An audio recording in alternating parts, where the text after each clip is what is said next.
I'm Drake. Welcome to Working Dragon Mystic, where we discuss real metaphysical and occult knowledge so that you can manifest real and tangible results in your life. This week, we're going to be talking about what is your favorite spell style, why, what is the right spell style, ritual style, or path for you. But before we do that, I want to remind everybody we have an online community. So if you're interested in the occult, magic, cryptids, the paranormal, check us out over there. You can find our online community as well as our online school with full work at your own pace interactive courses and live workshops at workingdragonmystic.com. You can also find links below in the description. All right. Now, with that said, let's get into this. Over at the community last week, we were actually having a discussion on spell styles and favorite spell styles. I was a little bit curious about everybody's preferred way of working, right? And that led us into a few deeper conversations and some thought processes. And one of the things that I get asked quite a bit is what is the correct path for me? How do I find my path? What spell style should I use? What's the strongest path? What's the most powerful path?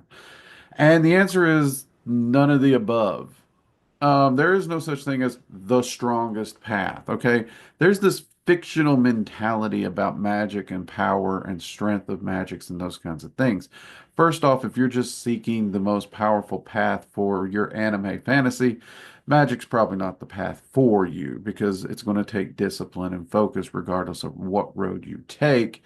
And any path, what's going to determine the strength of the magic is going to be the magician, straightforward. That being said, there are several different spell styles out there, and you don't need to find the path you're destined for. There's a lot of talk and concepts about, I got to find that one destined path, that one that clicks for me.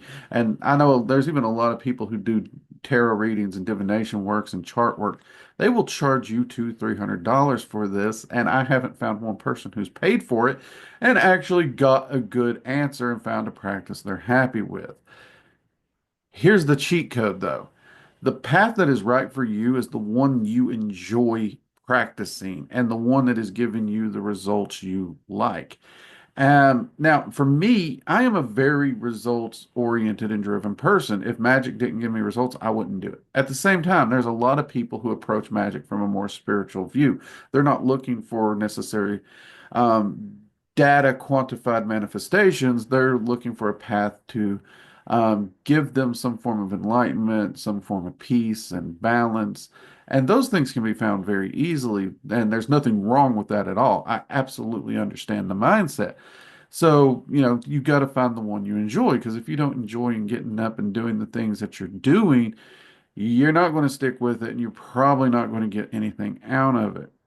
Just true to form. Now, that can be anything from Wicca, that can be dragon magic, that can be a Norse practice. There's several Norse practices out there.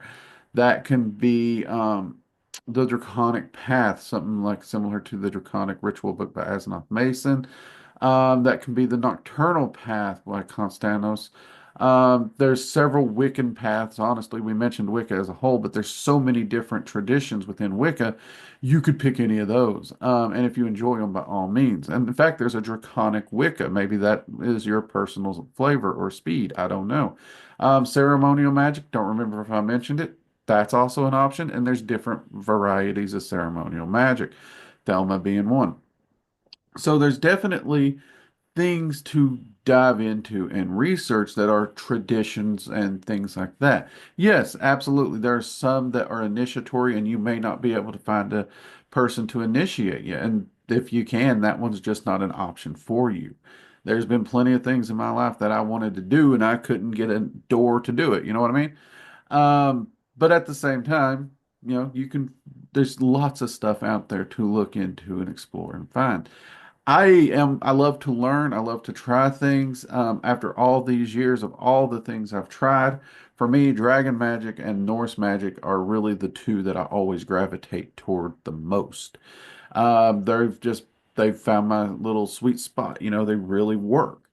Do I try to prop Dragon Magic up as the most powerful path out there? No, I find it to be very functional, yes, but I also find practically every other path I mentioned here very functional. So Again, it is the magician, not anything else. That being said, let's say you don't want to, you don't care about a path, you don't care about a tradition. Groovy, nothing wrong with that. You could look into sigil magic, you could look into candle magic, you could any of these forms of magic. You can look into herbalism. Um, there's all forms of different types of spell working that a person can do. You could look into meditative practices and trance work. In fact, I have an entire course at the online school that is a path working in different brands of meditation. And I know several students who took that course and they utilized that as their sole spell working um, toolkit. And they have amazing, amazing manifestation results. And that course is like $30. So for the price of a book, they got an entire practice that they were able to customize, um, and they don't need a bunch of incense and all these other things. It's just a meditation trance practice. And I think that's pretty cool, honestly. I think that's an amazing thing for people. Perhaps you're interested in evocation. Well, you don't need a specific tradition for evocation. There's a lot of methodologies for evocation. Um, in my evocation course, we don't talk traditions. We don't talk anything. We go into the nuts and bolts of what is evocation, how to do evocation, and yeah, I've never followed a tradition when it comes to evocation. I keep it respectful to the entities I'm working with, and I approach them on level grounds, but I don't follow any set tradition out there that I'm aware of. Um, so, you know, find what works for you. Don't worry about what's your ancestral tradition. Don't worry about those things. Find what works for you and what you enjoy. Now, when I say don't worry about your ancestral tradition, right? That doesn't mean screw your ancestors, right? Our ancestors matter. Even if we don't like them, they matter. The steps they took in life helped to get us to where we are. For better or worse, doesn't really matter. They helped to get us where we are. And if you're interested in your heritage, by all means, look it up. And if you find a path or a tradition that relates to that heritage, um, check it out. See if you like it. But if you don't like it, don't bother with it. I know a lot of people who's researched their heritage and they had no interest in the particular path that followed. I know one individual, Marcus.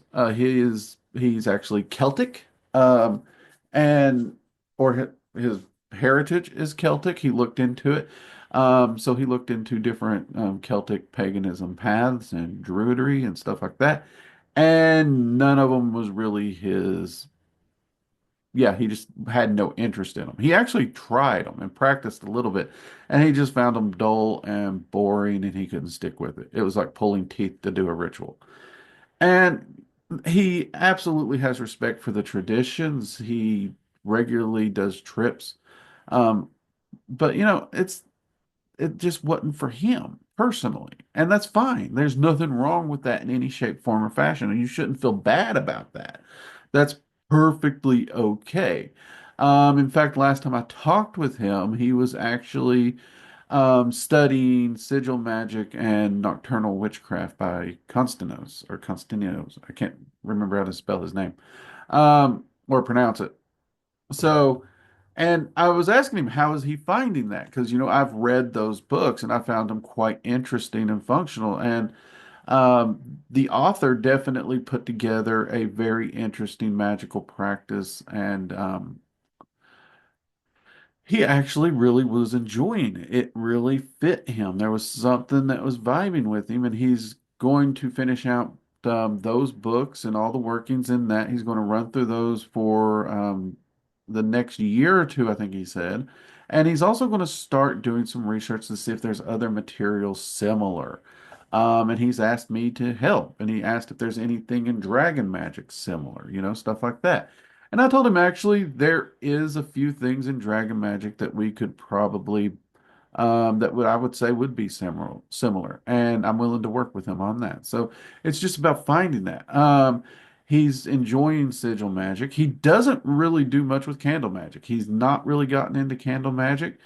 He likes to have candles in his house, but as far as candle magic for spell working, he doesn't really get into it as much. It's just different things for different people, you see. So when you're out there and you're wondering, just find something and try it. Honestly, the best places to start for most people are sigil magic, candle magic, because they're two things that are very easy to get a hold of. Sigil magic, you need paper. You absolutely just need a piece of paper, and I prefer a Sharpie, but you can get away with any writing instrument just so you can make your sigils, right? This here is actually a sigil for something else, but it is something that you can do. You just need paper and a writing utensil. You can even, I've done sigil magic out in the wilds where I used dirt and a stick to draw on the ground for the ritual I was doing. That might actually be a spell I share here on the channel at some point. Um, so yeah, easy to do, very easy to do.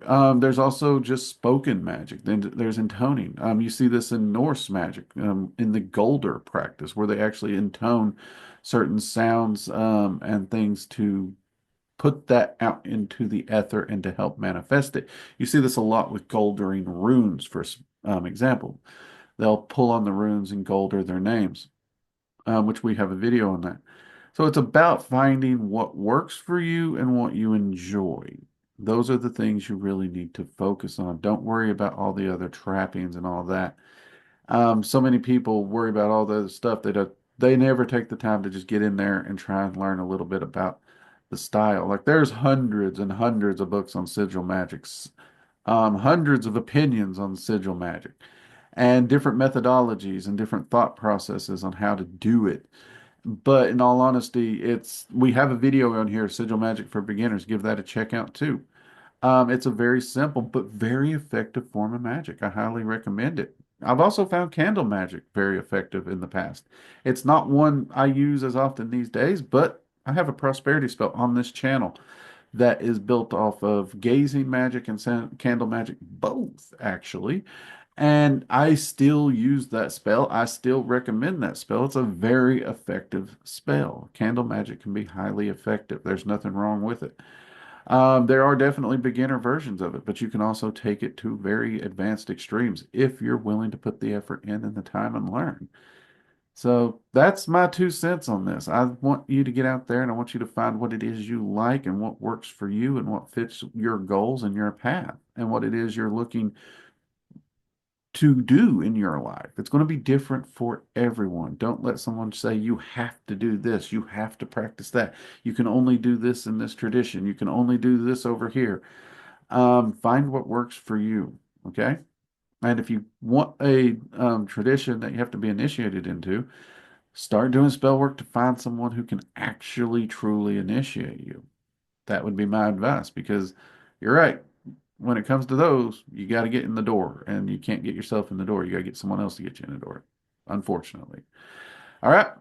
I hope this has helped you get some ideas of what you might want to do with your path and find what you might get out there and find different spell working methodologies and ritual methodologies that you're going to enjoy. Maybe this will help knock down some roadblocks or even mental barriers, almost like writer's block sometimes when we're trying to figure out which way to go, ain't it?